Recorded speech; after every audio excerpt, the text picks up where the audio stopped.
What is your take on this new partnership between Waymo and Lyft? Do you think it's a threat to Uber's business? Honestly, I think that any partnership that can help autonomous cars get on the road is a great one. So I think there's space for a lot of players in the market, and the idea behind Uber was always to take more cars off the road and create more safety for transport. So obviously it can be competitive, but I think that it can always be a good incentive for Uber to do more. I'm curious about your own experience at Uber. Obviously, Uber has had its fair share of PR issues over the last few months. Do you think that Travis Kalanick is the person who should still be leading this company?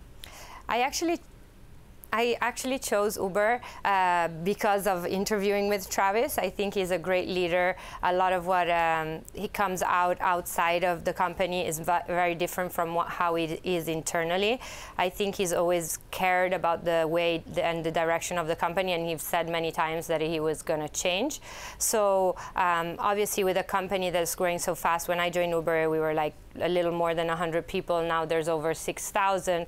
It's really hard to control, you know, the HR planning and the team around such a high growth company, but I really think he's in the best interest of Uber to keep such a devoted leader on board. Now, Uber's quest for world domination has hit resistance in Europe, especially in Italy. Some have tried to actually ban the app altogether. Right now, there's an appeals process going on. How do you think that issue will be resolved, in Italy in particular?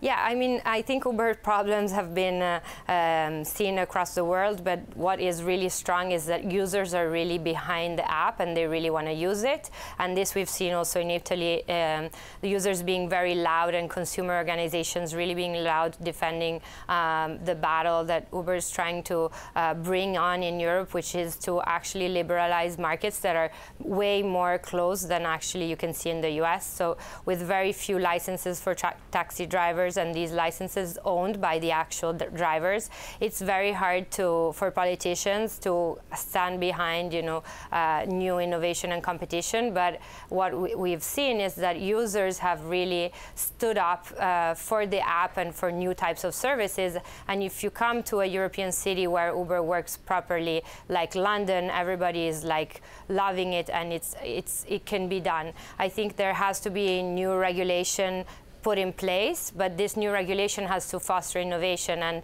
new leaders in Europe are much more conscious about the importance of innovation. So I'm very hopeful about new trends for apps like Uber, but not just Uber, to really manage to penetrate the European market. I wonder about that, though, because just last week, a senior advisor to Europe's highest court recommended that Uber has to follow, you know, very tough transportation rules, just like every other company. I mean, how is Uber going to overcome all of this resistance? I mean, is it simply by sheer force of will? No, I think that actually it's a lot of a technicality. So the European law actually does not regulate transportation. Transportation and local transportation is left at a local level.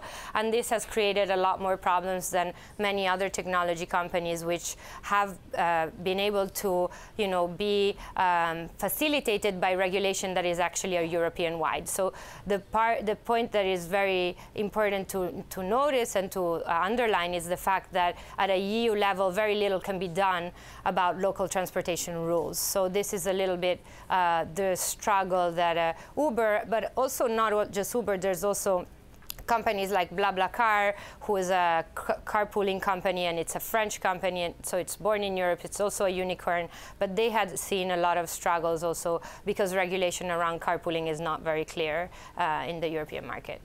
Now, I want to talk about your new personal savings app, Obol Money. You say it's powered by collective intelligence, so basically marrying the wisdom of the crowd plus machine learning. How is this different from other savings apps on the market?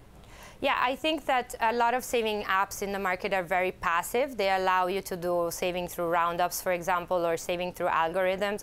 What we've really focused on is trying to find a way, and we've teamed up with a lot of behavioral economists to find ways that we can nudge saving behavior positively. So what we've created is steps. It allows users to link saving to their behaviors, like, for example, running, and you can run a certain number of miles and save every time you run, or maybe link it up to your social media and save every time you check into places. So this allows to a creation of like a little bit more of a gamified solution and making saving a little bit more of a multiplayer and challenging kind of experience that with gamification can help users really get traction. And actually our first results have been very positive because we see people increase the amount of saving every week over time.